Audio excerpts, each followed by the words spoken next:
I was watching Claireborn live, and you might be like, why was I watching OT? I just kind of don't know why. I just kind of said I might as well watch and see what they have to say about things. And I was watching Claireborn live, and I was watching the two. It kind of piqued my interest. I might as well be honest with you about Michael Collins' The Slippers. Now I heard about this last week, and you might be like, what is this now, Adrian? Now, before I say anything, I didn't believe it. I might as well be honest with you. I even said to my friends, I didn't believe. I thought there was somebody making up lies, about having Michael Collins slippers. And yeah, the Woolworth slippers, they're in good condition for over 100 years old, or give or take 100 years old. Um, but they're in very good condition. The Wolf slippers, which I believe had Wolf slippers back um, in the 1920s. Would have Wolf slippers, and um, you know, it's crazy to think. And it's crazy to think that Michael Collins had wolf slippers, and this is true. It is a true story. I did check it up and everything before even I watched Claireborn live. But it's a true story. I looked into it and everything. It's very true, and obviously the person who had the slippers, obviously Michael Collins used to stay in their house, um, which is hence why we still have it. But again, it's such a magnificent piece of history that was probably lost for years and years and years, never was thought about. And again, you never know. Like this is people might be saying it's just a small object, but it doesn't matter. It's something that represents the man himself, Michael Collins. And that's great to see. It's great to see that we're keeping history, that we're keeping it alive, even though it's the most smallest piece. People might be saying the hat, the glasses, the hat, the jacket, his revolver, his holster, his boots, are more fights the bullet that killed him. Um, but at the same time, everything that's related to Michael Collins is a part of our history, and it's part of our, it was a part of who we are and why we're here, and why we're standing here at this moment in time.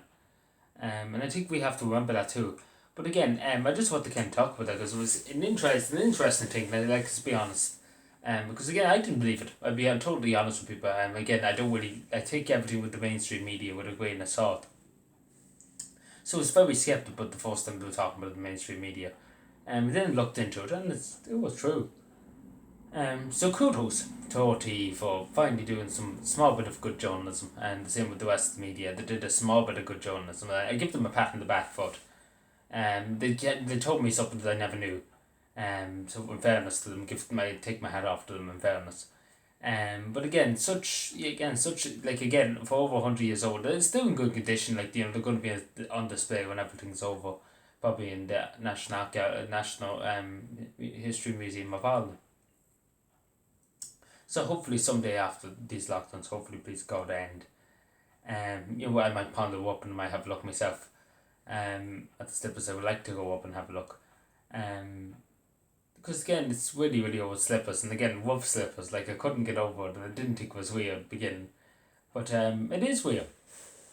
But yeah, let me know what you think, because again, a lot of people, as I said, my friends even were skeptical. They were like, "You're probably reading some fake article." And then when I looked into it, I was like, no, to my friends, no, this is true. And they were still skeptical. And then they looked. I sent them the link where they got it and where it came from and everything. And they were like, right, right. The two of us were very confused. I'm sure the whole lot of us were very confused when we came across that first.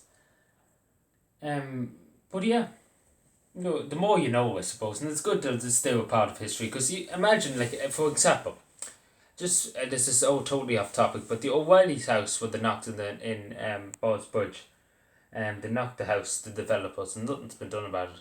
But for example, God knows what could have been in that house that had historical value from from the before the 1916 rising, and from O'Reilly's childhood and things like that.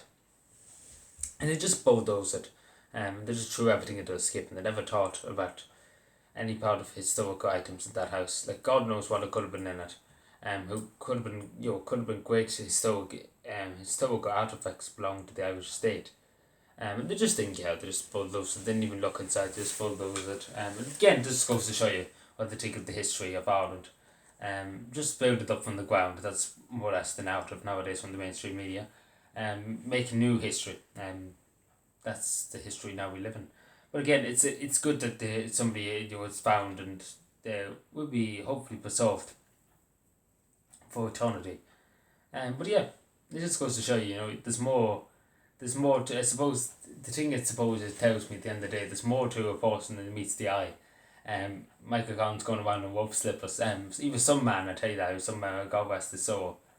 He was some man. He was some man. Too bad he's not alive today. Like, this country would be better place. Would be 100% better place.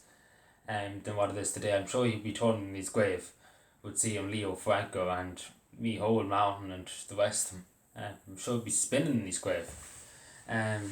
Just with the thought of what these people are doing to this country. But anyway, that's a story for a different day. But take care, everybody, and have a look, because it's interesting.